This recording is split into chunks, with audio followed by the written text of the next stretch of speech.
Hey guys, tonight we slip into a life that feels wrong the moment your eyes open. You're lying on straw that smells faintly of old grain and something more ambitious, like history itself has decided to skip deodorant. Above you, rough wooden beams press close, not a hotel ceiling, not even a jailhouse roof, though, to be fair, you've slept under worse.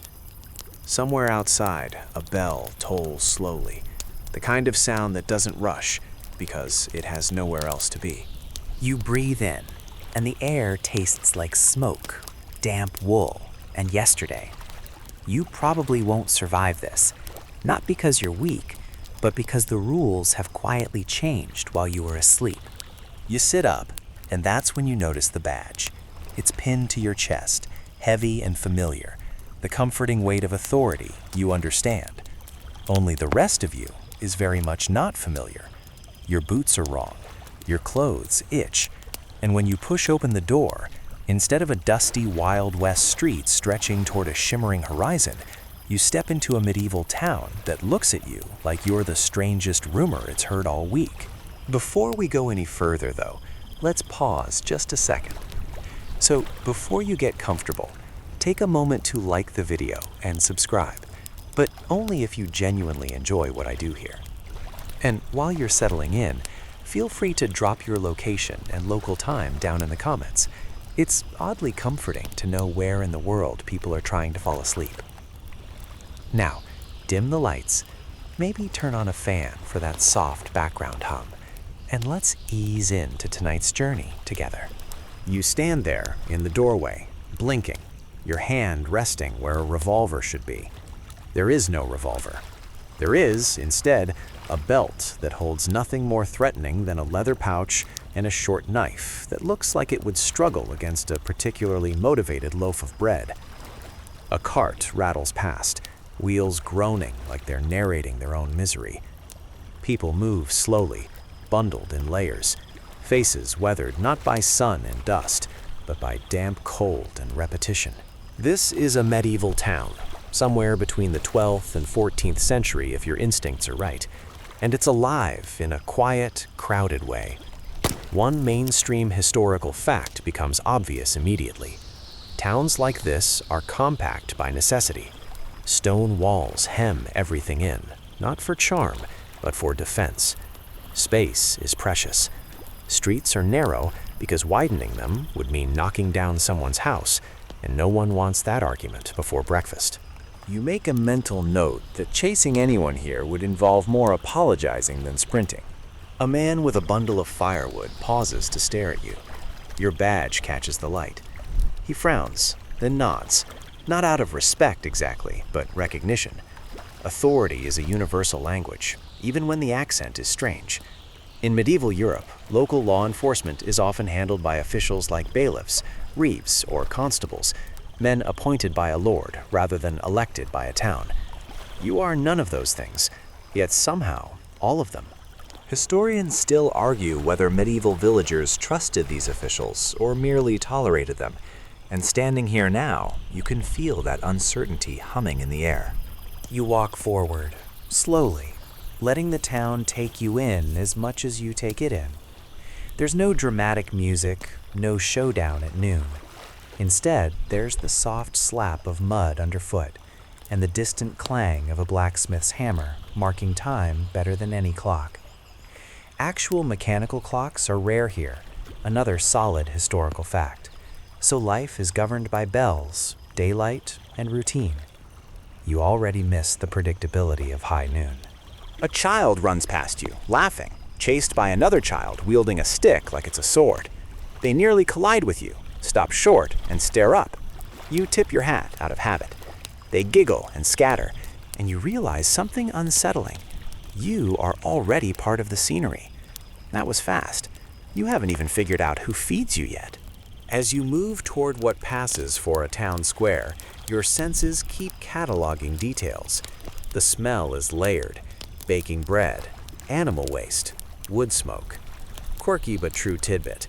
Medieval towns often dumped waste directly into the streets, trusting rain, pigs, or time to deal with it.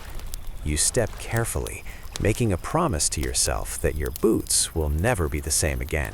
Somewhere in the back of your mind, you wonder if crocodile dung sunscreen would help here too, but that's a thought for another night. In the square, a market is setting up. Stalls are little more than planks and cloth, but the rhythm is familiar. Trade is trade, whether it's gold dust or turnips. A woman argues loudly over the weight of a loaf of bread. You catch fragments of the dispute, and instinctively you straighten. This is your job, isn't it? Keeping the peace. Only here, law isn't written in neat code books. It's customary, local, and deeply personal. You realize that your presence alone changes the air. Conversations lower. People glance at you, then away. They don't know what you enforce, but they know you enforce something. That's power, but it's also responsibility, and it settles on your shoulders heavier than chainmail. There are no Miranda rights here, no paperwork. Justice is immediate, visible, and sometimes uncomfortable. A bell rings again, closer this time, and you notice a church rising over the rooftops. Stone, solid, immovable. Religion here isn't just belief, it's structure. Another historical fact slides into place. The church plays a central role in medieval governance, often overlapping with secular law. You wonder, briefly, what happens if you arrest someone who claims divine authority? Probably nothing relaxing. You take a breath and remind yourself to slow down. This isn't a place for quick draws or clever one-liners. Even your sarcasm needs to nap. Still, a small smile creeps in as you imagine explaining a sheriff's badge to a medieval lord. It's like a symbol of order, you'd say. No, it doesn't come with a horse warranty. As the morning wears on, you find yourself accepted in small ways. A nod here, a gesture there. Someone hands you a piece of bread without comment. It's dense, heavy, and tastes like effort. You eat it anyway, because survival has a way of simplifying preferences. You probably won't survive this, you remind yourself again. But if you do, it won't be because you rushed. By the time the sun climbs higher, you understand one crucial thing. Waking up in the wrong century isn't about shock, it's about adjustment. You're still a sheriff. The town is still a town. People still argue, steal, love, and complain. Only the tools have changed. And as you stand there, badge glinting softly in a world that didn't plan for it, you feel the slow beginning of a very long day. You don't get a handbook for this part. There's no laminated card that says, "Welcome to your jurisdiction," with a helpful map on the back. Instead, you learn the borders of your authority the way medieval people learned most things, by watching carefully and making a few low-risk mistakes. You begin by walking, slowly, deliberately. A sheriff's walk is different from a wanderer's walk, even when no one here knows what a sheriff technically is. You keep your shoulders relaxed, your pace unhurried, your eyes moving just enough to notice without staring. The town unfolds in layers. Houses press together like they're sharing secrets. Upper floors jut out over the street, making the sky feel narrow and personal. This architectural habit is a mainstream historical fact. Medieval towns expanded upward because space inside walls was limited, and nobody wanted to pay to move a wall just because their family grew by one. As you walk, you start hearing the word lord. It floats through conversations, the way county or state might have back home. The local lord owns the land, the buildings, and, at least on paper, the people. Law here isn't abstract, it's personal. Justice flows downward, not outward. You realize that your badge doesn't represent the people in the modern sense, it represents order. And order belongs to whoever has the biggest tower. You stop near a well where a small crowd has gathered. Two men are arguing, quietly but intensely, hands moving more than their voices. A third man stands between them, older, calm, clearly used to this role. Someone whispers the word reeve. That clicks. The reeve is a kind of local administrator appointed by the lord to manage daily affairs, taxes, labor, disputes. Historically, reeves were essential in medieval villages, acting as the bridge between peasant life and noble demands. You watch closely, because this is your first real lesson in how law breathes here. The reeve listens, nods, asks a few questions, then makes a decision that satisfies no one completely but ends the argument. Both men grumble and walk away. No fines, no jail, just resolution. You feel a strange mix of admiration and unease. Back home, you'd write a report. Here, the report lives only in memory and reputation. Historians still argue whether this kind of justice was more effective than later bureaucratic systems, but standing here, you can see its appeal. Fast, human, and impossible to appeal on paperwork technicalities. The reeve finally notices you watching. His eyes flick to your badge, then back to your face. He approaches, cautious but polite.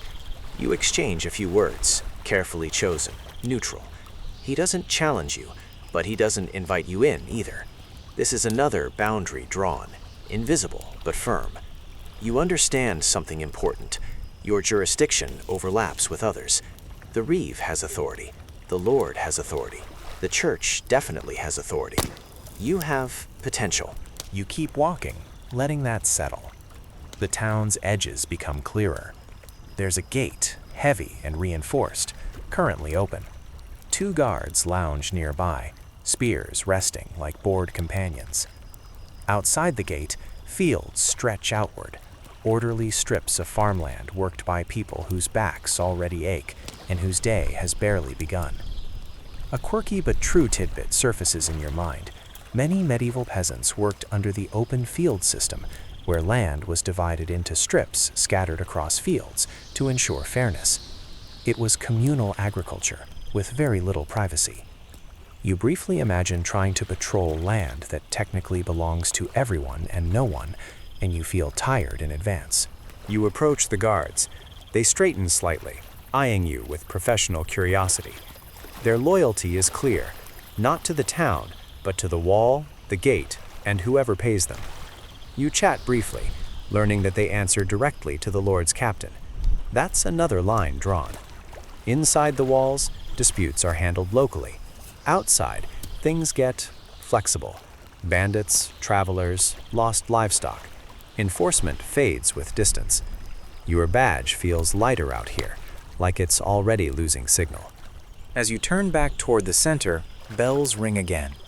Not urgently, just marking time. Bells are everywhere here. Church bells, town bells, even handbells used by traders. They replace clocks, schedules, and notifications. You wonder how anyone ever sleeps in. Probably they don't. You file that away as a future complaint. Near a narrow alley, you witness something small but telling. A woman scolds a teenage boy for blocking the path with a cart. He rolls his eyes, moves it an inch, then freezes when he sees you. You raise an eyebrow. He moves the cart properly. No words exchanged.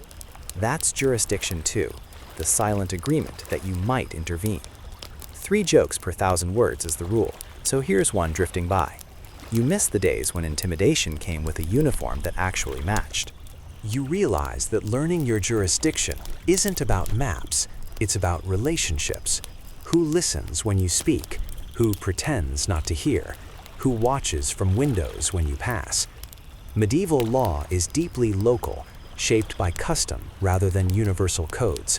What's illegal in one town might be tolerated in the next. Historians still argue whether medieval communities were lawless or simply self-regulating, but you can feel the regulation humming beneath the surface. By midday, you've learned enough to be cautious. You know where your authority softens, where it overlaps, and where it disappears entirely. You know that stepping on the church's toes would be a mistake, and stepping on the Lord's would be fatal in the long term. You also know that the people, merchants, craftsmen, farmers, are watching to see what kind of lawman you are, harsh or fair, present or distant. You pause near the square again, listening to the familiar sounds. A hammer, voices, the soft coo of pigeons who look far too confident. You think about how, back in the Wild West, a sheriff's jurisdiction was often loosely defined too, county lines blurred, authority tested by distance and speed. Maybe this isn't so different after all. Different tools, same human shapes. As you lean against a post, letting the town breathe around you, you accept a quiet truth. Your jurisdiction here isn't written, it's earned, step by step, conversation by conversation. And for the first time since waking up on that straw mattress, you feel something like calm. This place doesn't need you to be fast. It needs you to be steady. You patrol because that's what sheriffs do, even when the street under your boots feels like it was designed by someone who actively disliked feet. The ground is uneven, a patchwork of mud, straw, and stones that shift just enough to keep you humble. Each step makes a soft, damp sound, very different from the crisp crunch of desert gravel you remember. These medieval streets aren't paved in the modern sense. A mainstream historical fact slides quietly into place. Most medieval towns had dirt roads, sometimes reinforced with stones or wooden planks, and maintenance depended more on luck and weather than on civic planning. You move slowly, letting your pace match the town's breathing. Houses loom close, their upper stories leaning inward as if curious about you. From above, someone empties a bucket, not at you, thankfully, but close enough to remind you why people here shout warnings before tossing anything out a window. You sidestep with practiced ease, thinking that watch your step has never been more literal.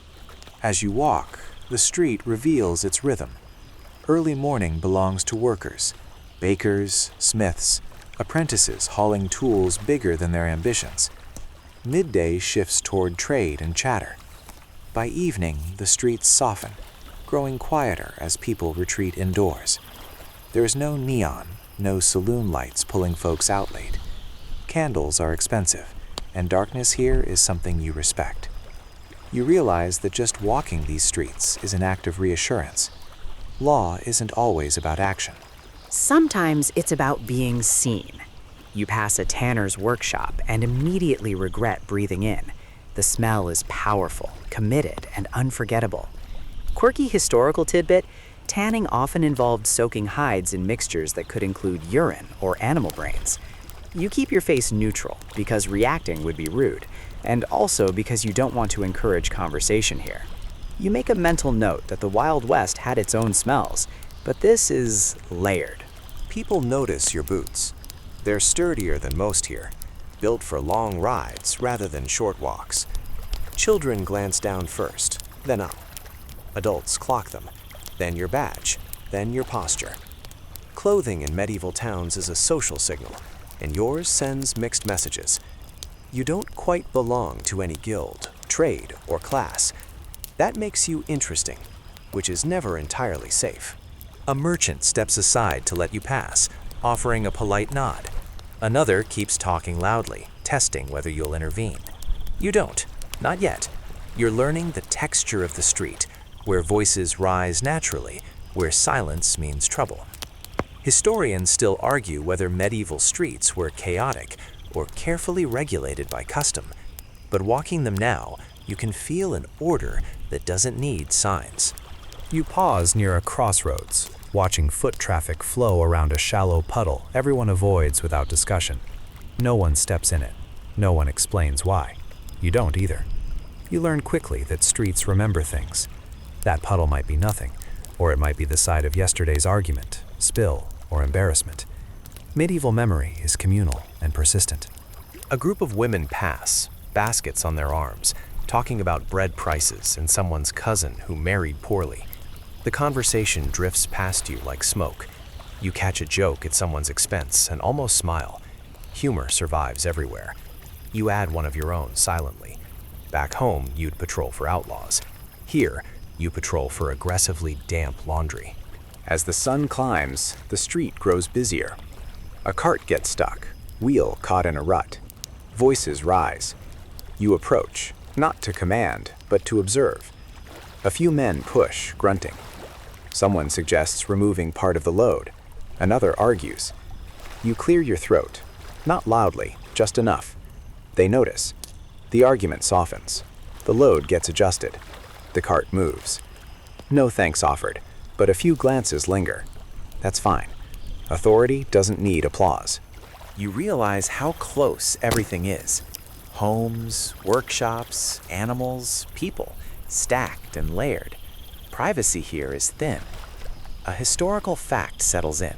Many medieval homes combined living and working spaces, with animals sometimes kept indoors. You hear a goat bleat from inside a house, and don't question it. You've already accepted stranger things today. At a narrow bend, you notice markings scratched into a wall. Symbols, names, maybe prayers.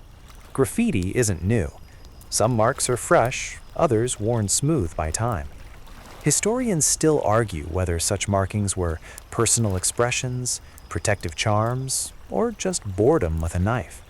You trace one lightly with your finger, feeling the stone's chill. It's grounding, like touching history's pulse. A man hurries past you, eyes down, clutching something under his cloak. You clock it, instinct flaring. But you don't chase. Running here would mean slipping, colliding, making a spectacle. Besides, not every secret is a crime. You file the face away instead. Memory is your notepad now. The street narrows further, forcing you close to others. You hear snippets of prayer, gossip, complaint. Someone mutters about taxes. Someone else curses the weather. You think about how streets in the Wild West were wide, built for horses and gunfights. These streets are built for feet and proximity. Conflict here is intimate, personal.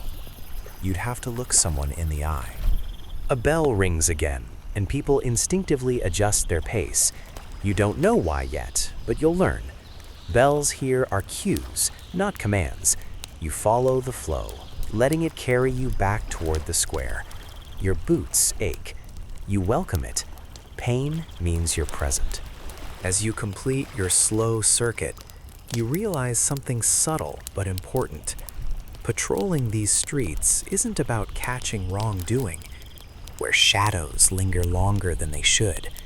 This knowledge doesn't shout, it hums.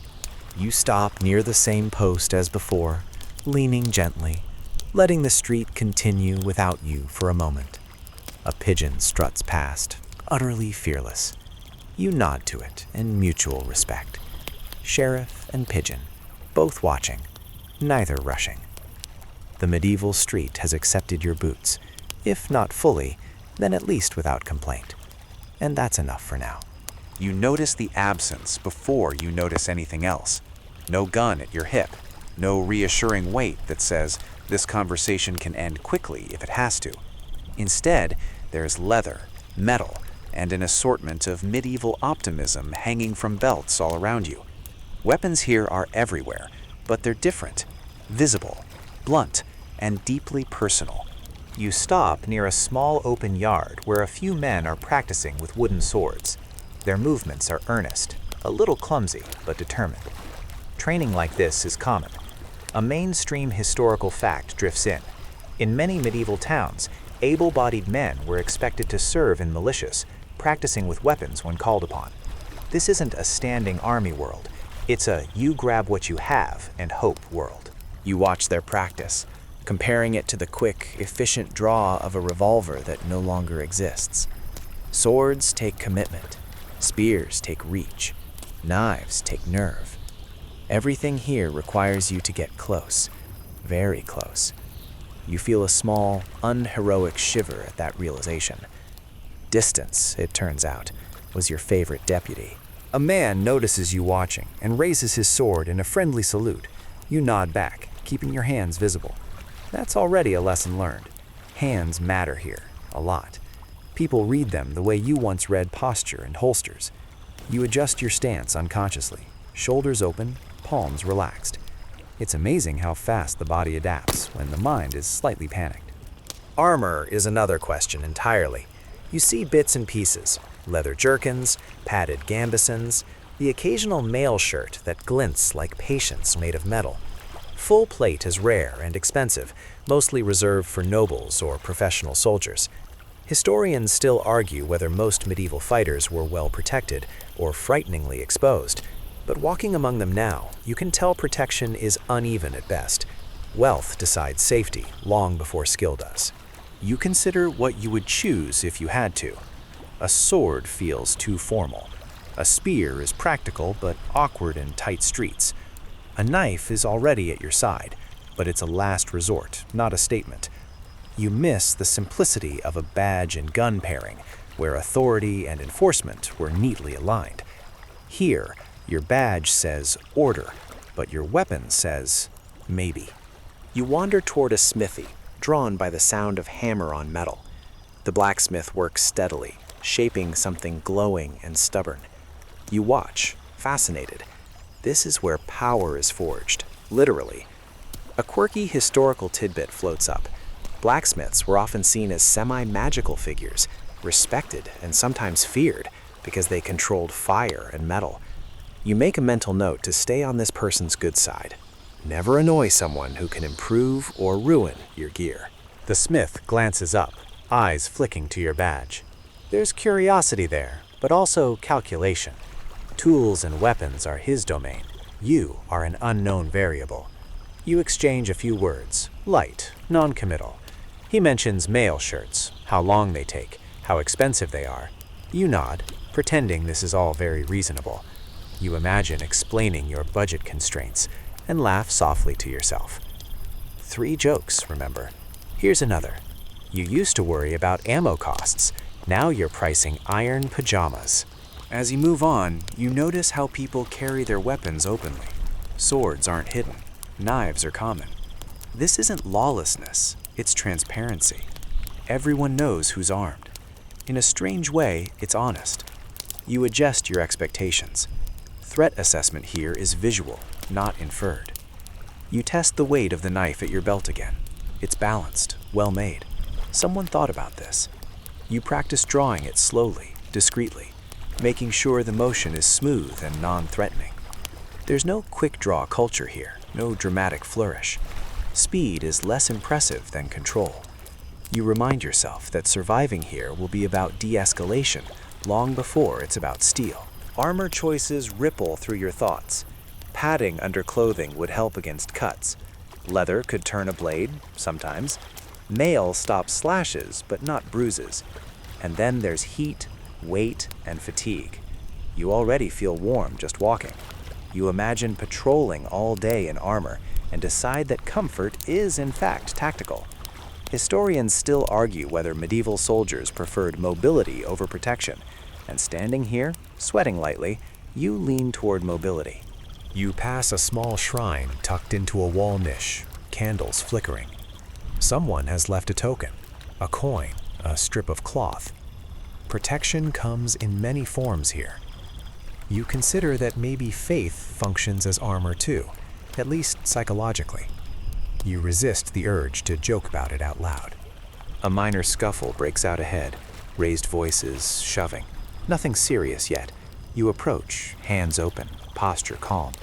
You place yourself just close enough to be noticed, far enough not to escalate. The men see your badge, your lack of obvious weaponry, and hesitate. That hesitation is your real armor. You speak quietly. They listen. One backs away first. The other follows, grumbling. No blades drawn, no blood. You exhale slowly. That moment teaches you more than any training session. Weapons here are everywhere, but they're not the first move. Social pressure, reputation, and witnesses matter. Drawing steel is a line you don't cross lightly, because everyone will remember. Medieval memory, again, is long. You walk on, thinking about how you'll equip yourself, not to dominate, but to survive. A sturdier jacket, better boots, maybe some padding. Nothing flashy. You don't want to look like you're preparing for war. You want to look like you belong. As the light shifts and shadows lengthen, you feel the weight of adaptation settling in. You won't be a gunslinger here. You'll be something quieter. A mediator with a knife he hopes never to use. A sheriff learning that armor isn't always worn on the outside. You quickly discover that without a gun, your voice becomes your primary tool. Not your loud voice. No one here responds well to shouting, but the steady, even one that suggests patience rather than threat. Keeping the peace in this town means talking first, listening longer than you'd like, and choosing when to step in with the care of someone testing cold water with a toe. You stand near the market again, because markets are where peace goes to be challenged. Prices fluctuate, tempers follow, and everyone believes they're being cheated just a little. A mainstream historical fact settles comfortably into your thinking. Medieval markets were heavily regulated by local authorities to prevent fraud. A disagreement starts small. It always does. A fishmonger accuses a buyer of shorting him a coin. The buyer insists the price changed mid-transaction. Voices rise, hands gesture. You step closer, not abruptly, just enough to enter their peripheral vision. They notice. The argument slows, like a cart hitting mud. You ask questions, simple ones. What was agreed? Who heard it? You don't accuse, you don't threaten. You let silence do some of the work. People here aren't used to being questioned neutrally by authority. They expect judgment, not curiosity. That alone calms things. Someone nearby offers their version. Another contradicts it. You listen, nodding, storing patterns. Eventually, the truth settles into something workable, if not perfect. A compromise emerges. No one is thrilled. Everyone accepts it. Peace restored, at least until lunch. You move on, because lingering makes people nervous. Authority here is like salt, effective in small amounts, unpleasant in excess. You think about how in the Wild West, the sight of a sheriff could escalate a situation as often as it resolved one. Here, escalation looks different. It's quieter, slower, and often fueled by pride rather than panic. Later, you encounter a pair of neighbors locked in a familiar feud. A fence line, a chicken, a misunderstanding that has fermented into resentment. You listen to both sides, standing between them, feeling the heat of their frustration. You offer no immediate solution. Instead, you repeat back what each has said. This old trick works surprisingly well. People relax when they feel heard. Historians still argue whether medieval justice was more restorative than punitive, but moments like this make you suspect there was more repair than we often admit. As the day unfolds, you notice that your presence starts shaping behavior. Voices lower when you approach. Arguments pause. Children stop running quite so recklessly. You don't enjoy this power, but you respect it. It's fragile. Abuse it, and you'll lose it fast. A quirky historical tidbit surfaces as you watch a group of men settle a disagreement with a handshake overseen by an elder. Many medieval communities relied heavily on communal reputation, where being known as quarrelsome could damage your ability to trade, marry, or borrow. Social consequences were often harsher than legal ones. You file that away. Shame, it turns out, is a powerful peacekeeper. You also learn when not to intervene. A loud debate over theology erupts near the church steps. You stop short. This isn't your territory. You remember what you observed earlier. Religious authority here overlaps and often outranks secular order. You let the argument burn itself out under the watchful gaze of a priest who looks like he's seen worse. 3 jokes per 1,000 words means you get 1 here. You decide arresting someone for heresy on your first week would be bad for community relations. By afternoon, your voice is tired, your throat feels dry. You accept a cup of watered-down ale from a grateful stall owner. It's safer than the water, another mainstream historical fact. Fermentation killed many pathogens, making ale a common daily drink. You sip slowly, savoring the mild bitterness. Hydration, medieval style. A tense moment catches your attention near a narrow alley. 2 young men circle each other, pride puffed up, hands too close to their belts. You position yourself nearby, not between them yet. You make eye contact with each in turn, holding it just long enough. You speak their names. You learned them earlier, on purpose. That startles them. Being known changes things. The fight deflates, replaced by awkward laughter and muttered excuses. You don't lecture. You don't punish. You let them save face. That's peacekeeping too. As the sun dips, you realize how much effort this takes. Without the shortcut of force, every resolution costs attention, patience, and emotional energy. It's exhausting in a way gunfights never were, but it's also oddly satisfying. You feel woven into the town's daily life, thread by thread. You end the day back near the square, listening to the evening sounds settle. No sirens, no radios, just voices fading indoors and the soft thud of shutters closing. You think about how law, stripped of spectacle, becomes something quieter and more human. Here, keeping the peace means staying present, staying calm, and trusting that most people would rather not fight if given another option. You head home tired but intact, your voice hoarse, your boots muddy, your badge still catching the last light. No gun required. Markets have a personality all their own, and today you feel like you're babysitting one with a short attention span and a tendency to throw coins. The square is louder than usual, layered with voices, bargaining, and the constant rustle of goods being moved, weighed, and argued over. If peacekeeping was about tone, this is about math, and not everyone agrees on the answers. You take up a familiar position near the center, not blocking any stall, just close enough to be unavoidable. A mainstream historical fact hums quietly beneath the chaos. Medieval markets were often governed by strict rules set by town charters or lords, including fixed prices on essential goods and standardized weights.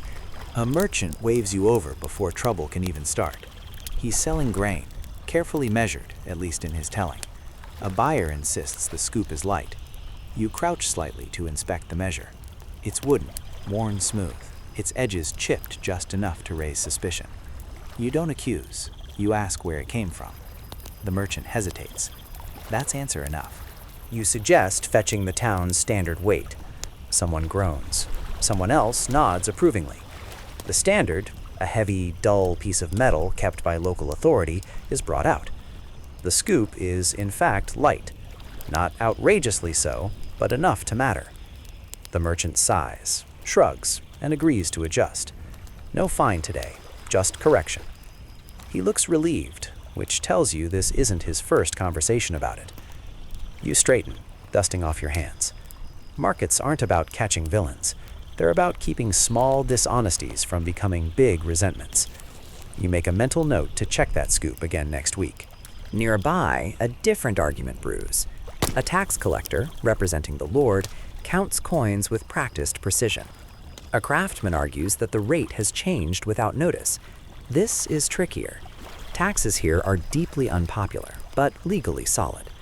A quirky historical tidbit surfaces. Medieval taxes were often collected in kind, grain, labor, or goods, rather than coin, leading to endless disputes about value. Today, it's all coin, and everyone hates it. You listen. The collector cites the Lord's decree. The craftsman cites last season's agreement. You can't overrule the Lord, and everyone knows it. What you can do is slow things down. You suggest verifying the decree with the reeve. This buys time. Temper's cool. The craftsman grumbles but pays. He'll complain later, loudly, to anyone who will listen. That's normal. Stability, not happiness, is your metric. You move on, scanning for patterns. A woman selling cloth measures carefully, inviting buyers to watch. Trust builds like that. A butcher keeps his prices posted clearly. Smart. Another stall hides its measures under the table. You file that away. Markets teach you who values transparency and who relies on confusion. Historians still argue whether medieval markets were exploitative or surprisingly fair, but standing here now, you see both at once. Regulation exists, but enforcement breeds. Relationships matter. A merchant known for honesty gets leeway. A known cheat gets watched. Reputation is currency. A small crowd gathers around a spice cellar. Rare, expensive goods laid out like treasures. A buyer accuses him of selling adulterated spice, mixed with cheaper filler. This is a classic problem. Spices are valuable, and fraud is tempting. You smell the sample carefully. It's hard to tell. You don't have a lab, just a nose and experience. You ask others to weigh in. Opinions differ. The seller bristles. You propose a solution. The seller will replace the portion in question, and if complaints continue, the stall will be inspected more thoroughly. It's not perfect, but it keeps things moving. The buyer accepts. The seller grumbles. The crowd disperses. Peace restored. Provisionally. You lean against a post, stretching your back. You're starting to understand that markets are about flow. Stop it entirely, and things rot. Let it run wild, and people get trampled. You're here to keep it moving, gently. A child bumps into you, chasing a rolling apple. You stop it with your boot and hand it back. The child beams, thanks you, and runs off. You smile despite yourself. 3 jokes per 1,000 words allows a small one. You've recovered more produce today than stolen gold. As the afternoon wears on, fatigue sets in. Your head hums with numbers, names, and grievances. You accept another cup of ale, weaker than the last. Hydration again. You watch shadows shorten and lengthen as the sun shifts. Time in the market feels different, compressed, urgent, alive. Toward evening, a more serious dispute arises. 2 merchants argue over stall placement. Space is money here, and someone has edged closer to the main path. Voices rise. You intervene quickly this time, because crowds attract crowds. You mark the agreed boundary with a stick, referencing yesterday's layout. Witnesses confirm it. The stall is moved back, reluctantly. No escalation. You exhale. As the market winds down, stalls pack up, voices soften, and coins disappear into pouches. You remain until the last cart rattles away. Cleanup begins. Straw is swept, waste is gathered, mostly. Tomorrow, it will start again. You stand alone in the square, tired but satisfied. Markets test patience, fairness, and consistency. You didn't solve every problem. You weren't meant to. You kept the balance. In a world where money is metal and trust is fragile, that's enough. You head home as the bells ring, carrying the quiet weight of a day spent counting more than coins, counting moments where order almost slipped and didn't. You learn quickly that medieval justice doesn't hide, it performs. The first time you witness a formal punishment, it happens in the open square, under a sky that looks entirely uninterested in the outcome. A small crowd gathers, not excited exactly, but attentive. This is part of daily life, like market days or church bells. A mainstream historical fact settles in. Prisons, as long-term institutions, are rare in much of medieval Europe. Punishment is meant to be seen, remembered, and finished. You stand slightly to the side, not at the center. This isn't your show. A man accused of theft stands with his hands bound, head lowered. The stolen item, a small tool, is displayed for all to see. The reeve speaks, calmly, outlining the offense. There's no dramatic flourish, just clarity. Witnesses murmur agreement. The man nods, resigned. The sentence is brief, a fine he can barely afford, and time in the stocks. No blood, no spectacle beyond discomfort and shame. You watch as the stocks are set, heavy wood worn smooth by generations of use. A quirky historical tidbit surfaces. Stocks and pillories weren't just punishments, they were social corrections, relying on community disapproval more than physical pain. The man is placed in the stocks. The crowd watches. Some laugh nervously. Others look away. Children are shushed. You feel a knot form in your chest. Not outrage, not approval, just awareness. This is justice without distance. Historians still argue whether such public punishments reduced crime or merely reinforced social norms. But standing here, you can see how effective memory can be. You stay for a while, observing. No one throws anything today. That happens sometimes, you've been told, but not always.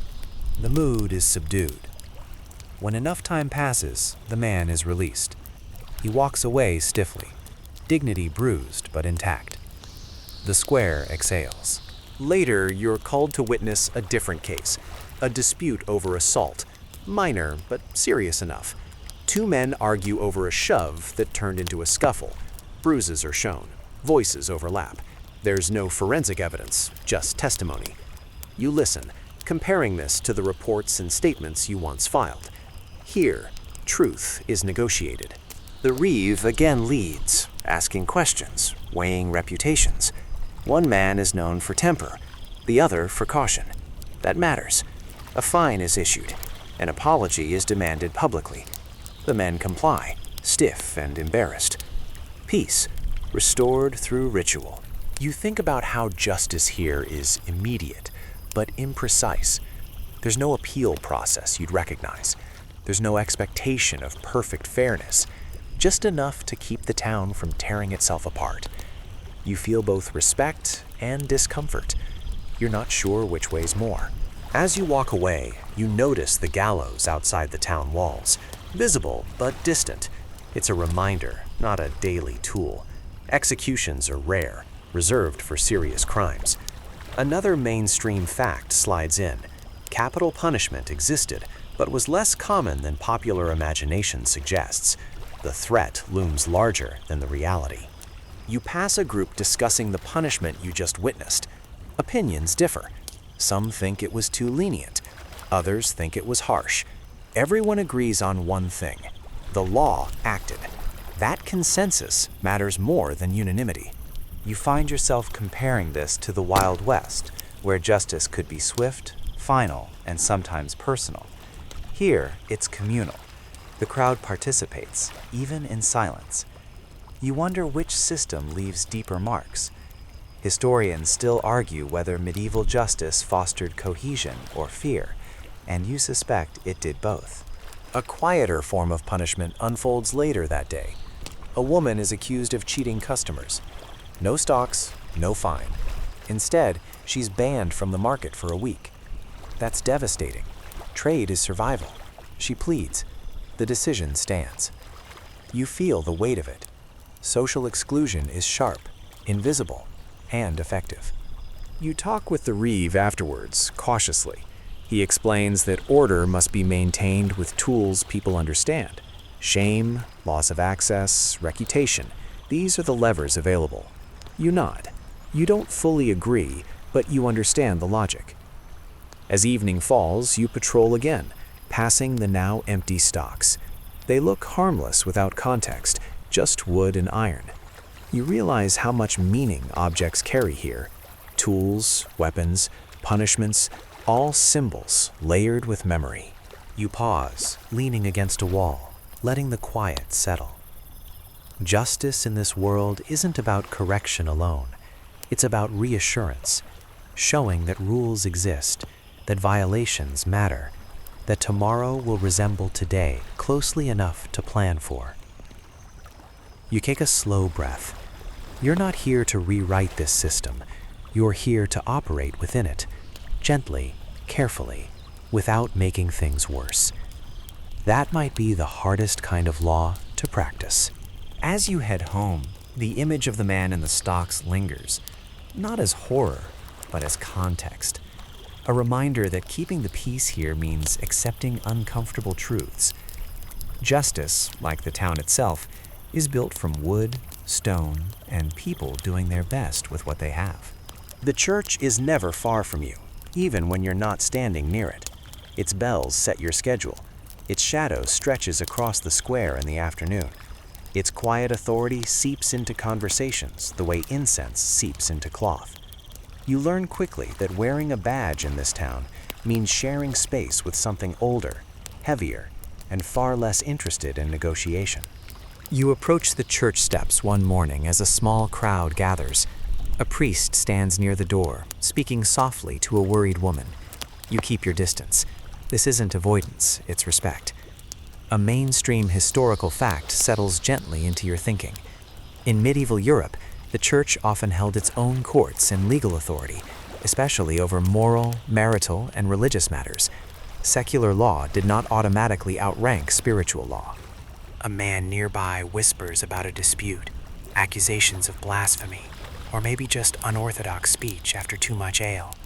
You file it away but don't move in. You've already learned that stepping into religious matters without invitation is like walking into a family argument mid-sentence. No one appreciates it. Later, a monk approaches you directly. He's polite, measured, curious about your role. You talk in generalities: order, peace, community. He nods, approving. The conversation feels like a dance, each of you careful not to step on sacred toes. Historians still argue whether the church's legal power stabilized medieval society or constrained it. But standing here now, you can feel how deeply intertwined it is with daily life. You're asked to accompany a priest on a short walk through the town. Not as muscle exactly, but as presence. People notice, doors open, voices lower. The pairing of badge and robe creates a new kind of authority, temporary but effective. You walk slowly, hands folded loosely, feeling oddly like a prop in someone else's ritual. A small issue arises along the way. A man refuses to pay a tithe, claiming hardship. The priest listens, patient. You listen too. This isn't your decision. The priest suggests a delay rather than punishment. Mercy, strategically applied. You admire that. Quirky historical tidbit: tithes were often negotiated informally, despite official rules, because rigid enforcement could backfire in small communities. As you move on, you think about how law and belief overlap. Back home, church and state are separate lanes. Here, they're braided together, impossible to untangle without breaking something. You adjust your mental map accordingly. Later that day, a rumor spreads. Someone accused of witchcraft. Your muscles tense automatically. This is dangerous territory. You investigate quietly, listening more than speaking. The accusation turns out to be fear dressed as explanation. A sick child, a strange herb, an unfamiliar woman. You tread carefully, redirecting concern toward practical help. The priest steps in, calming voices, reframing the situation as illness, not malice. The crowd disperses. Crisis averted. You feel a wash of relief. Historians still argue about the prevalence and intensity of witch accusations in the medieval period, but you're grateful this town leans toward caution rather than frenzy. You make a note to stay alert. Fear travels fast here. As evening approaches, you sit on the church steps for a moment, alone. The stone is cool. Candles flicker inside. You think about authority again, how yours depends on cooperation, and the church's depends on belief. Both are fragile in their own ways. A bell rings, calling people to prayer. You stand and step aside, letting the flow pass. This is another unspoken rule. Don't block faith. You watch faces soften as they enter, worries set down temporarily. You envy that certainty, just a little. You walk home as the sky darkens, the church behind you, but never fully out of mind. You understand now that your badge doesn't compete with the cross. It coexists, sometimes awkwardly, sometimes smoothly, always carefully. You breathe out slowly, feeling the day settle. In this town, keeping the peace means knowing when to speak, when to act, and when to let bells and prayers do the work for you. Night arrives differently here. It doesn't rush in with neon and headlights. It seeps.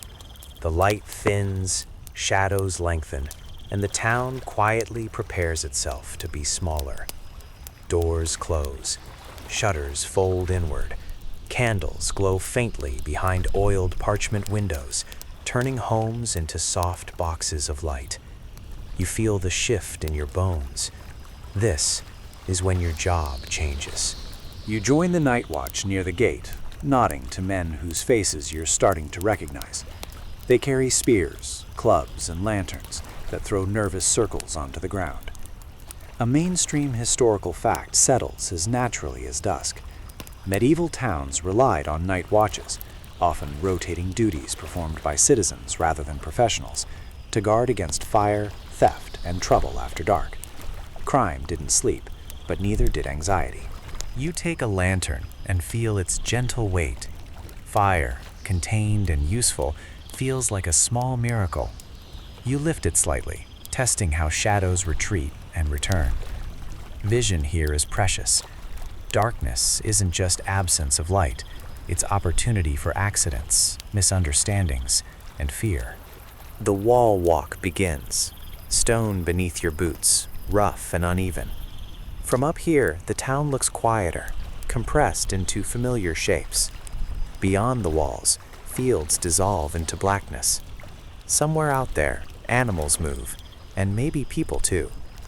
The guards speak softly, trading observations. Someone mentions a fox. Someone else complains about the cold. 3 jokes per 1,000 words means you get 1 drifting through your thoughts. You used to worry about coyotes. Now you worry about everything you can't see. You stop at a tower, scanning outward. The night air smells cleaner, cooler. You listen, really listen. The absence of constant noise sharpens everything. A cough carries far. Footsteps echo. You note how sound behaves differently in darkness. This is a skill you'll need. Inside the walls, you patrol narrow streets with the watch. Lantern light reveals textures you missed by day. Cracks, doorways, the glint of metal where someone forgot to put something away. You knock gently on a door where a candle burns too close to cloth. Fire is the real enemy here. Another mainstream fact anchors itself. Medieval towns were extremely vulnerable to fires, which could spread rapidly through tightly packed wooden buildings. The occupant thanks you. Embarrassed. Grateful. You move on. No citation. No lecture. Just prevention. A sound draws your attention. Raised voices near an alley. You approach slowly, lantern held low.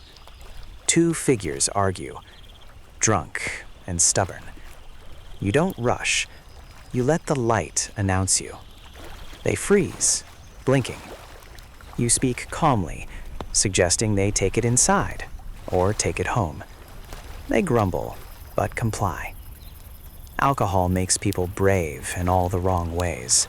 You continue, letting the rhythm of walking lull you slightly. Night patrol is less about action and more about reassurance, being seen, being known. You think about how medieval towns often enforced curfews, closing gates at night to control movement. Tonight, the gate is shut. Anyone outside stays outside. Anyone inside stays put. It's a comfort and a constraint. A quirky historical tidbit surfaces as you pass a quiet corner. Some medieval night watches were required to call out the hours, singing or chanting to prove they were awake. You imagine yourself calling out the time and almost laugh. You settle for humming softly instead. As the hours stretch, fatigue settles in. Your steps slow, your thoughts soften. This is dangerous, but also inevitable. You lean into routine. Turn, scan, listen, walk. Over and over. The town sleeps because someone stays awake. Historians still argue whether night watches significantly reduced crime or simply made people feel safer. Standing here now, you suspect feeling safer mattered just as much. Fear thrives in darkness. Familiarity pushes back. You pause near the wall again, gazing outward. The stars are brighter here, unchallenged by artificial light. You let yourself linger, breathing slowly. This quiet feels earned. Near dawn, the sky lightens almost imperceptibly. The watch relaxes, shoulders dropping. Another night passed without disaster. That counts as success. You hand back the lantern, fingers stiff, muscles tired. As the town stirs awake, you feel the strange satisfaction of having protected something fragile simply by being present. You head home as bells begin their morning song, the night folding itself away behind you. Darkness didn't win. Morning arrives slower than you expect. The air is damp with dew, carrying the faint scent of baked bread from the bakeries that already work over hot ovens. You stretch, feeling muscles you forgot existed after last night's patrol, and step outside. The streets are quiet but awakening, full of promise and potential mischief. You realize quickly that mornings here have their own rhythm, gentle, persistent, alive. You wander toward the square, taking stock. Merchants are setting up stalls, children are awkwardly balancing baskets, and a few early risers sweep the streets. A mainstream historical fact drifts into your awareness. Medieval towns often had ordinances requiring inhabitants to clean the streets in front of their homes. It wasn't glamorous, but it kept the town functioning and reduced disease. You appreciate this as you step carefully over a puddle that someone wisely avoided yesterday. You stop near the blacksmith's shop. Sparks fly from the hammer, catching the weak morning sunlight, and you remember your first lesson about the value of fire. The blacksmith notices you and nods, wiping soot from his hands. You nod back. Quirky historical tidbit. Some blacksmiths were also informal locksmiths and makers of small weapons for local militias. The line between craftsman and authority in this town can be subtle. A minor scuffle catches your attention near the fruit stall. Two boys argue over a dropped apple, shouting and gesturing wildly. You approach, hands raised slightly, tone calm. They freeze when they notice you.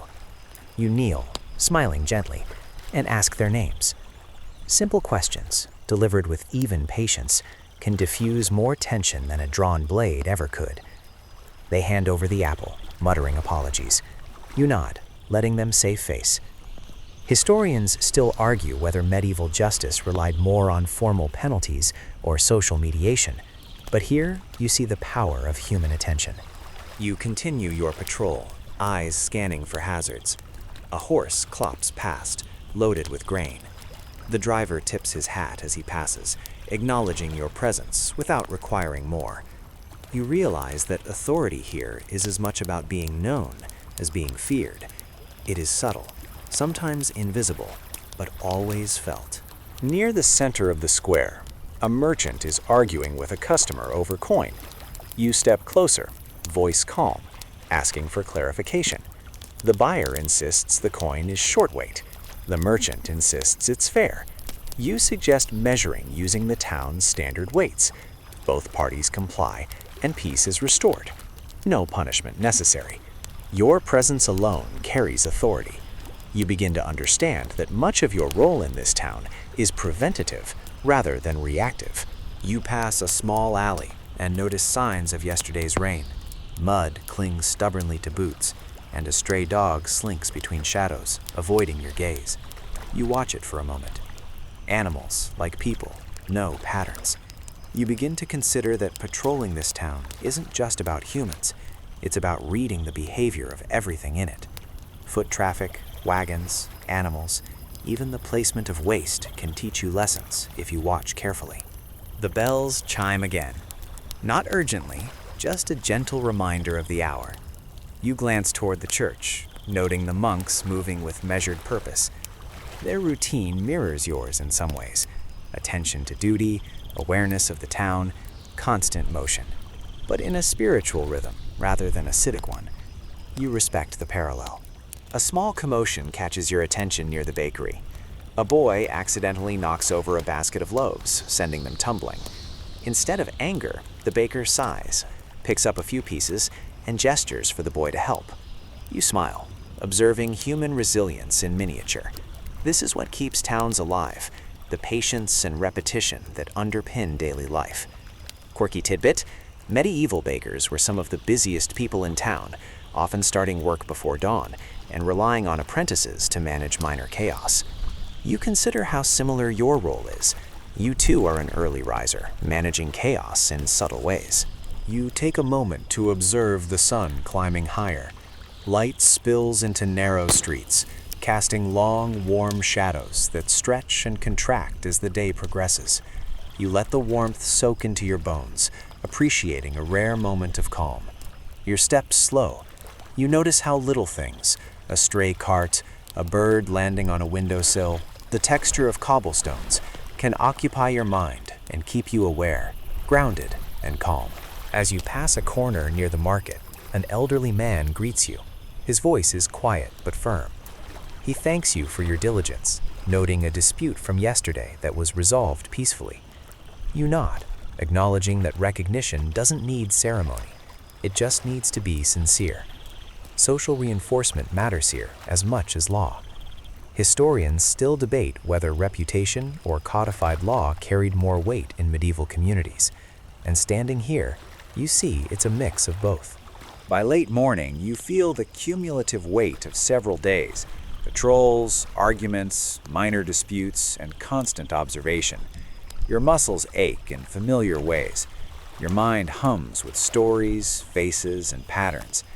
You realize that while you aren't fighting grand battles or facing bandits, the work is no less real. Presence, attention, and timing are your tools. Authority exists not in display, but in consistency. You pause near the square, letting the town breathe around you. Children laugh, merchants haggle, animals move. The rhythm is steady, reassuring.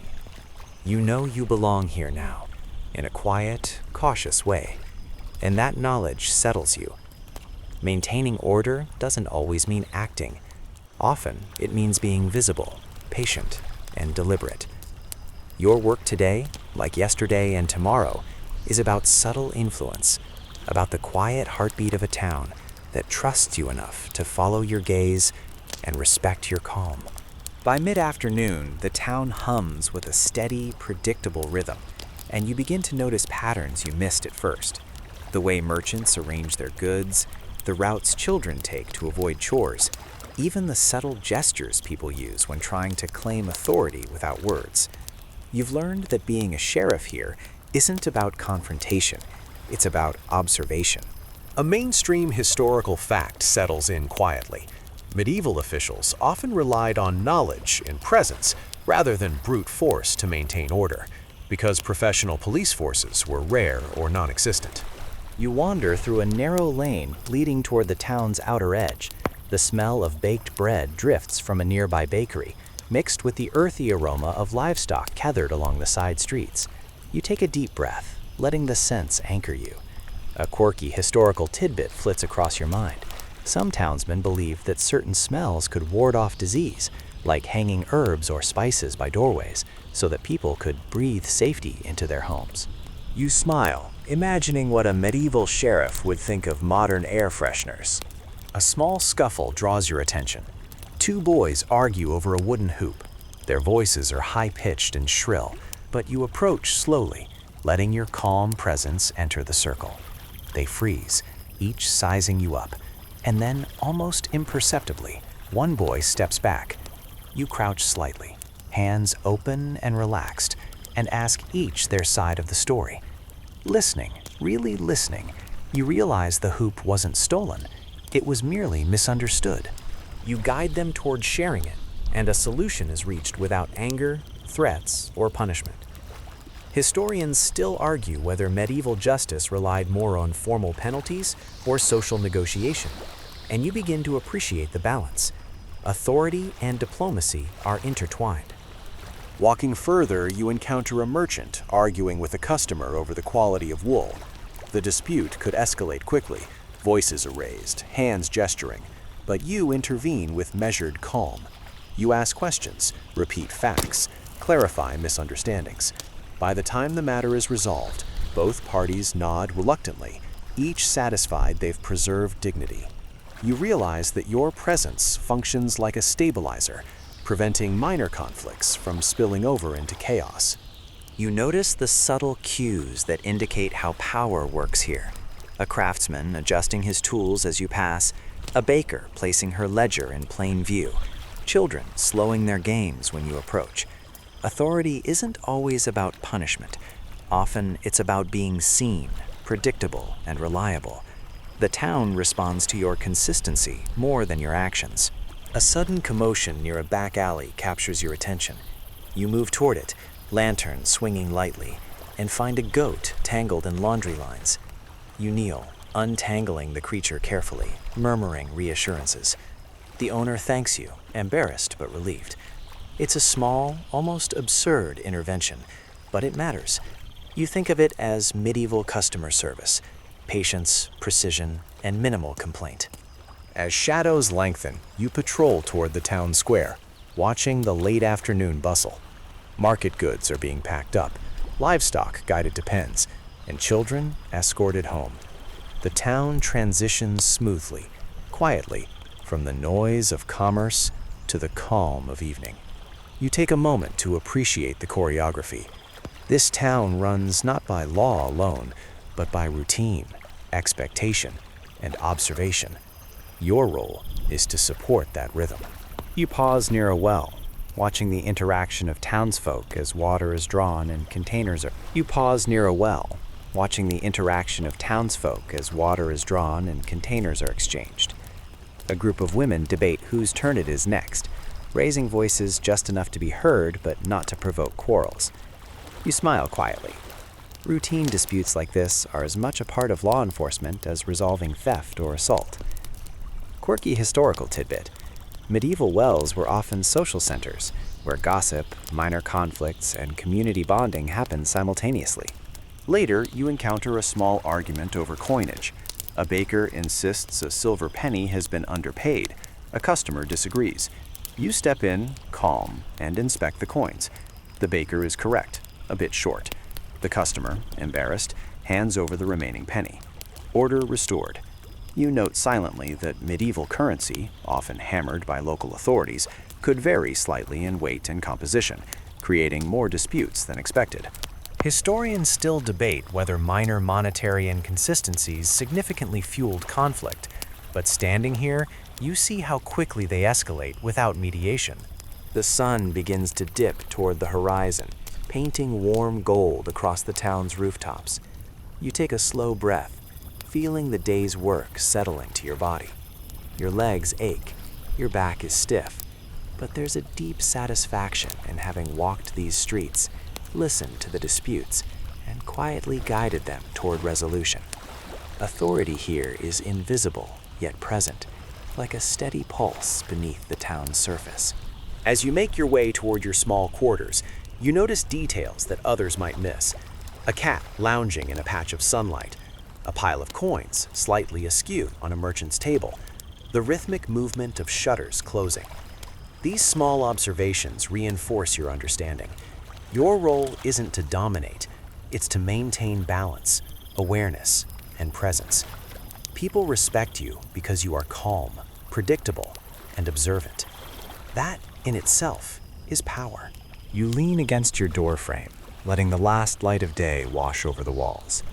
The town has survived another day without injury, theft, or chaos spilling over. That's your measure of success. You are tired, but not defeated. Each day, you've learned more about the delicate interplay of observation, patience, and subtle authority. This is medieval law-keeping. Not dramatic, not bloody, but deeply necessary. The next morning greets you with the soft rustle of leaves and the distant crow of a rooster, a gentle reminder that life continues whether or not you are ready for it. You stretch, feeling the stiffness of yesterday's patrol, and step into the narrow streets. The town has a rhythm of its own, and today you're attuned to it more than ever. A mainstream historical fact eases into your awareness. Medieval towns often developed organically, streets twisting with little planning, shaped by necessity rather than design. Walking them repeatedly, you start to memorize the curves, dips, and corners that could hide accidents or opportunities. The market is just beginning to awaken. Merchants open shutters, sweep away dust, and arrange wares with meticulous care. Children peek around corners, eager to test the patience of the day. You smile softly. This familiarity is your ally. You've learned that being visible in the right places keeps minor problems from growing into real trouble. The community notices, consciously or not, and adjusts accordingly. You head toward the town's outer wall, checking the gates. The guards nod in greeting, and you nod back. Their presence is reassuring, but their eyes are alert. You notice small details, a loose plank, a misplaced latch, a shadow that doesn't belong. These observations are part of your daily ritual. Historians still argue whether medieval town defenses were effective against determined attackers, or mostly psychological deterrents, but your experience suggests it's both. Perception is often as powerful as reality. As you patrol, a dispute arises near a water trough. Two farmers argue over whose turn it is to draw water for their livestock. Voices rise. You approach slowly, voice calm and low. The farmers glance at you, then at each other. You ask each to explain the situation, carefully listening without interrupting. It's a simple act, but in this environment, it carries authority. You suggest a rotation that satisfies both parties. They nod reluctantly, accepting the compromise. Peace is restored without confrontation. Moving onward, you pass the blacksmith shop.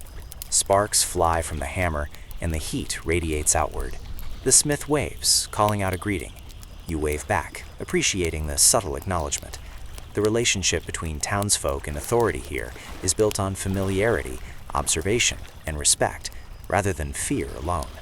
Quirky historical tidbit: blacksmiths were often trusted with local secrets because they could overhear conversations in their open forge workshops. They were informal nodes of intelligence, and you find yourself quietly noting patterns you might otherwise miss. A minor argument breaks out near the butcher's stall. A customer claims their meat was underweight. The butcher insists it was correct.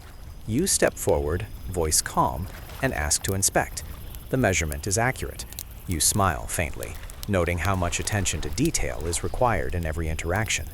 Reputation matters here, more than formal enforcement, and people respond quickly to calm, consistent presence.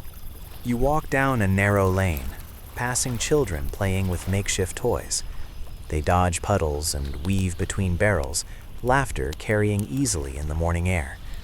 Their games seem trivial, but you know how quickly minor chaos can escalate. You watch, noting who is cautious, who is reckless. Patterns emerge. Awareness of behavior is your true tool. The bell from the church chimes, drawing attention. You glance up and see monks moving about in measured steps. Their routine mirrors yours in some ways. Observation, consistency, discipline. Authority here comes in many forms. You respect the balance, knowing that a clash between secular and spiritual power could be disastrous.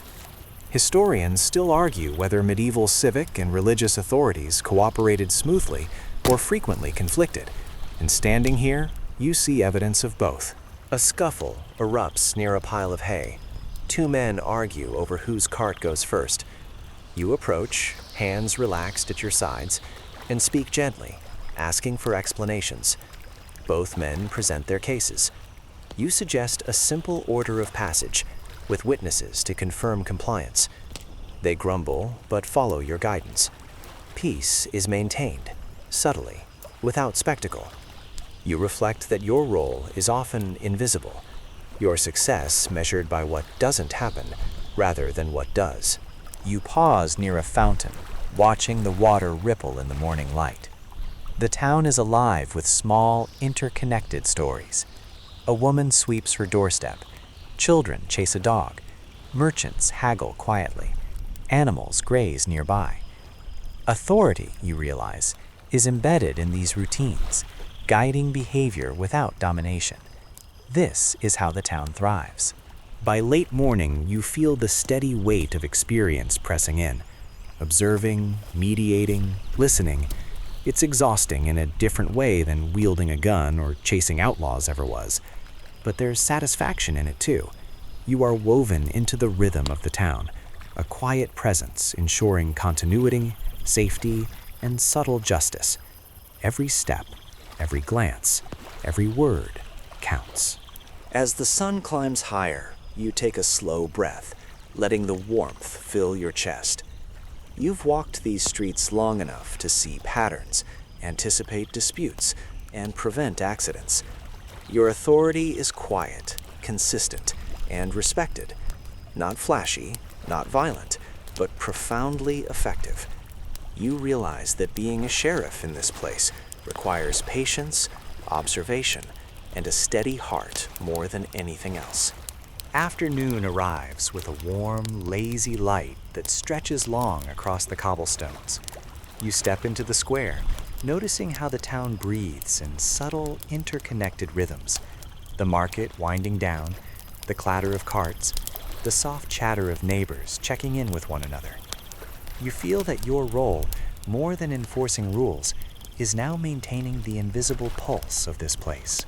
A mainstream historical fact drifts through your awareness. Many medieval towns relied on civic officials not only to enforce law, but to mediate disputes and reinforce community cohesion. In essence, the sheriff's power was as much about observation and diplomacy as it was about coercion. You pause near a small fountain where children play, water dripping in measured rhythm. A boy accidentally splashes his friend, sparking a minor argument. You approach casually, a subtle presence rather than a show of authority. Hands open, voice calm, you ask for their sides of the story. Neither child is in danger, and the dispute resolves with a shared laugh. Small victories like this matter more than you realize. Preventing escalation keeps the community from fracturing. A quirky historical tidbit surfaces. In some towns, children were considered miniature citizens with minor responsibilities, including errands and helping with chores, so their misbehavior often had broader consequences than one might expect. Nearby, a merchant argues quietly with a customer over the quality of wool. Both are careful not to raise their voices too high, but tension simmers in the air. You step closer, listening attentively. You don't interrupt, but your presence reminds them that someone is watching, someone who will notice fairness. Eventually, compromise emerges, a partial refund and the wool returned. Both parties leave satisfied, maintaining their dignity. Historians still argue whether medieval economic disputes relied more on formal law or social negotiation. And observing this, you see the delicate balance at play. You wander toward the outer edge of the town, where narrow alleys twist between tightly packed homes. The air carries the scent of baking bread, animals, and the occasional waft of smoke from hearth fires. You pause, noticing how small details, like a loose shutter or a leaning ladder, might become hazards if ignored. Vigilance here isn't dramatic, it's habitual. It's prevention dressed in patience. A minor scuffle erupts near a haystack. Two men dispute whose cart should leave first.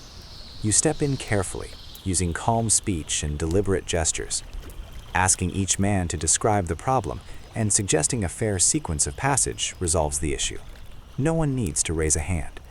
Your quiet authority, combined with the observation skills you've been honing for days, ensures the town functions smoothly.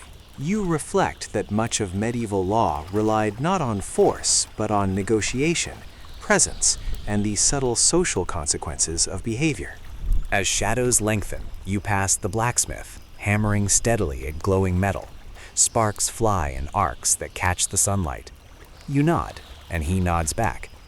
Blacksmiths, you recall, were often considered semi-magical figures, wielding control over fire and metal in ways that made them respected, even feared.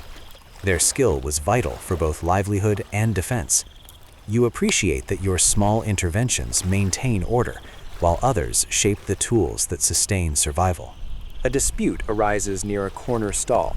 A customer claims a basket of eggs is short. The merchant insists otherwise. You step in, inspecting and mediating. The eggs are accounted for, but the customer leaves reassured. Reputation, observation, and fairness, these are the levers of authority. You realize that the visible display of power matters less than its consistent, subtle application. Walking through the town square, you notice the ebb and flow of people. The children playing, merchants packing, livestock being guided home. Your presence is quiet but pervasive. Even as you don't intervene, people adjust their behavior, aware that someone observant is moving through the streets.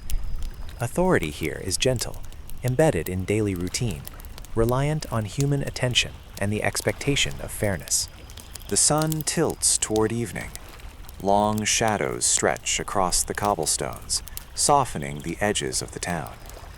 You pause on the church steps, letting the warmth soak into your skin. Bells chime, drawing attention to the approaching hour of prayer. Citizens adjust their pace, acknowledging both faith and routine. You feel a deep sense of satisfaction.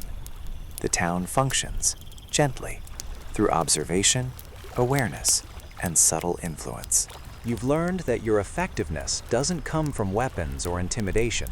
It comes from presence, patience, and understanding. You leave the square, stepping toward quieter streets, mindful of small details, a shutter swinging loose, the placement of carts, the behavior of animals. Every observation builds the town's safety. Every intervention, no matter how minor, reinforces the delicate social order. You breathe slowly, savoring the feeling of being both part of the rhythm and a guardian of it. In this medieval world, the true power of a sheriff lies not in confrontation, but in quiet authority, consistency, and careful attention. The evening comes softly, dragging shadows across the cobblestones and painting the walls in muted oranges and grays.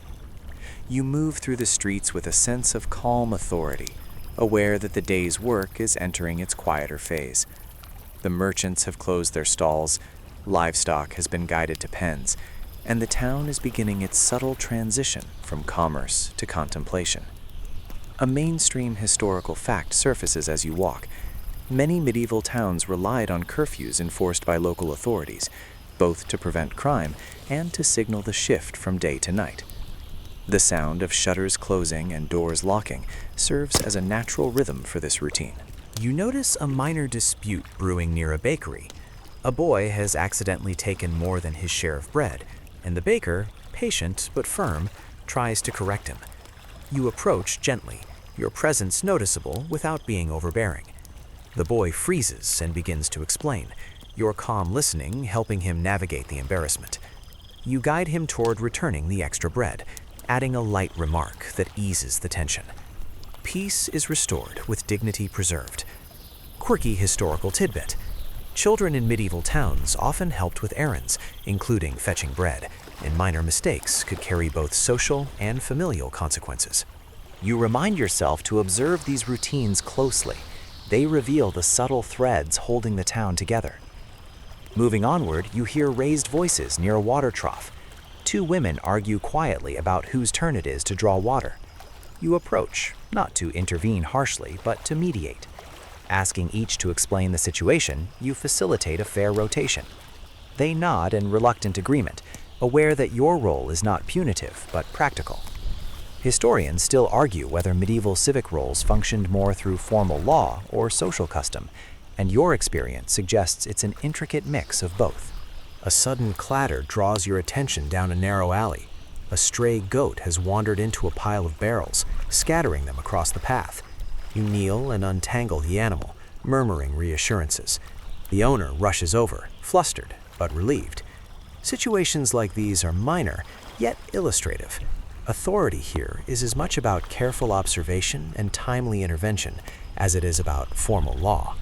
Your presence prevents accidents from escalating, maintaining calm with minimal force. You pass the blacksmith's forge, sparks flickering in the last light of day. The blacksmith waves, calling out a casual greeting. You nod, noting that relationships in this town are built as much on mutual recognition as on authority. Blacksmiths, trusted with both tools and local knowledge, are quietly pivotal to the town's function. Your interactions today, subtle and deliberate, echo this principle. Influence often relies on trust, not threat. Near the town square, a small argument arises over coinage. A customer complains that a merchant's coin is underweight. You step in, calm and methodical, and verify the claim. The merchant adjusts, the transaction concludes, and the crowd disperses. Minor disputes like these repeat daily, yet each resolution reinforces order. You recognize the pattern. Consistency in mediation builds credibility, making future interventions smoother and less confrontational. As the sun dips below the horizon, the shadows lengthen. You pause on the church steps, noticing the calm settling over the town. Bells chime for evening prayer, and townsfolk adjust their pace, moving quietly toward homes or remaining in thoughtful conversation. You feel the subtle authority of presence taking effect. People behave differently because they are aware of oversight, even when it is quiet, non-threatening, and measured. Historians still argue whether medieval authority relied more on fear or routine, and you see evidence of both, blended seamlessly in daily life. Night approaches, and you patrol the outer streets. Lantern light flickers across walls, and the town seems smaller, calmer, and safer under its gentle glow. Minor hazards, a loose shutter, a leaning ladder, a stray animal, are checked, straightened, or guided home.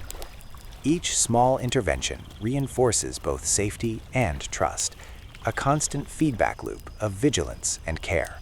Finally, you return to your quarters, muscles tired but mind alert. The town has survived another day without major incident, sustained by the invisible work of attention, observation, and gentle authority. As you lean against your doorframe, the sounds of evening, soft voices, distant livestock, a faint breeze settle around you. The day is done, yet the work of maintaining balance, awareness, and subtle control continues with each passing hour. You take a slow breath, letting the quiet satisfaction of the day wash over you. Being a sheriff in this town isn't about heroics or grand gestures. It's about observing, listening, and subtly guiding the town's rhythms, ensuring that small conflicts are resolved before they grow. It's about understanding that presence, patience, and careful attention are as powerful as any weapon. The dawn is tentative, brushing pale light across the rooftops and awakening the town in quiet whispers rather than loud proclamations. You step outside, stretching slowly, feeling the gentle ache of muscles from days of walking, observing, and intervening in a world that requires both patience and alertness. Today, like every day, will unfold in small rhythms: an argument over coins, a minor scuffle between children, a stray goat wandering too close to barrels. And your role is to navigate these threads without disrupting the delicate balance of the town. A mainstream historical fact surfaces as you breathe in the cool morning air. Medieval sheriffs often relied more on presence and consistency than brute force, becoming as much community figures as enforcers of law. This is precisely the type of authority you have come to embody, subtly powerful, quietly respected. You walk toward the market square, noticing how the merchants are setting up stalls in careful patterns learned over years. Each layout, each routine, has its place. You pause to watch a baker arranging loaves of bread, the sun illuminating the golden crusts. A child nearby drops a small basket, and you step over to pick it up, handing it back with a gentle word. It's a minor act, almost invisible, but these gestures ripple outward, stabilizing routines and relationships. Quirky historical tidbit. In some medieval towns, small mishaps like spilled baskets or overturned carts were often recorded by civic officials as part of understanding community patterns, tiny details that shaped daily management. A dispute arises near a stall selling wool. A customer claims the yarn is inferior, while the merchant insists it's perfectly good. You approach quietly, voice calm, and ask for explanations. Listening carefully, you help both sides find a compromise, a partial refund, and a fair exchange. The resolution seems trivial, but it reinforces trust and credibility. Historians still argue whether formal law or social negotiation held greater sway in medieval towns, and observing these interactions, you see that both coexist seamlessly, balanced delicately by attentive figures like yourself. The afternoon passes with gentle vigilance. Children chase one another across the streets, laughter carrying softly. Merchants pack goods and negotiate quietly with neighbors, and livestock is guided toward pens with minimal fuss. You patrol slowly, observing minor hazards: a loose shutter, a leaning ladder, and an uneven cobblestone. Each correction, whether verbal guidance or subtle adjustment, prevents accidents before they happen. Your presence, calm and consistent, guides behavior almost invisibly. A minor scuffle breaks out near the town's fountain. Two women argue about who is next to draw water. You step in without raising your voice, ask for each side's explanation, and propose a rotation system that both accept. Peace is restored almost immediately. Observing these small negotiations, you realize that your authority lies in subtle mediation as much as in formal enforcement. Routine, consistency, and attentiveness become your tools. As evening approaches, shadows stretch across streets, softening the edges of buildings. The town settles into its quiet rhythms. Doors are closed, shutters latched, and fires glow faintly behind oiled windows. You patrol one last time, lantern in hand, checking for stray animals, loose carts, and small obstacles. Each intervention is minor, almost imperceptible, but essential for maintaining safety and calm. The town relies on these gentle touches, this quiet presence, more than you initially understood. Returning to your quarters, you lean against the doorframe, exhausted but content. The day has passed without major incident, sustained entirely by the consistent application of observation, patience, and subtle authority. You feel a deep satisfaction, knowing that your work has preserved order, prevented accidents, and nurtured trust. The town thrives not through dramatic action, but through steady vigilance, thoughtful intervention, and quiet presence. Now it's time to slow everything down. The 300-word wind down begins. You settle into a chair, letting your shoulders relax, eyes softening. Imagine the town as it sleeps, streets empty, animals quiet, doors closed, fires glowing faintly behind walls. The rhythm continues, calm and gentle, even as your attention fades. Breathe in deeply, then exhale slowly. You've guided this place without force, ensured safety without spectacle, and maintained a delicate balance through quiet care. Let the details of the day, children laughing, merchants negotiating, minor disputes resolved, fade softly in your mind, replaced by the gentle hum of night and the soft, steady pulse of a town at peace. Each moment of vigilance, each small correction, has contributed to the harmony of this place. Let the warmth of accomplishment and satisfaction settle into your bones. The town sleeps, and so can you. Let your heartbeat align with the rhythm of streets now empty, with shadows stretching and folding gently, with the quiet certainty that all is well. Feel the tension in your body dissolve, replaced by calm. Remember that authority, patience, and observation have carried the day. Let your mind drift, unhurried, softly, gently, like lantern light flickering across quiet cobblestones. Sweet dreams.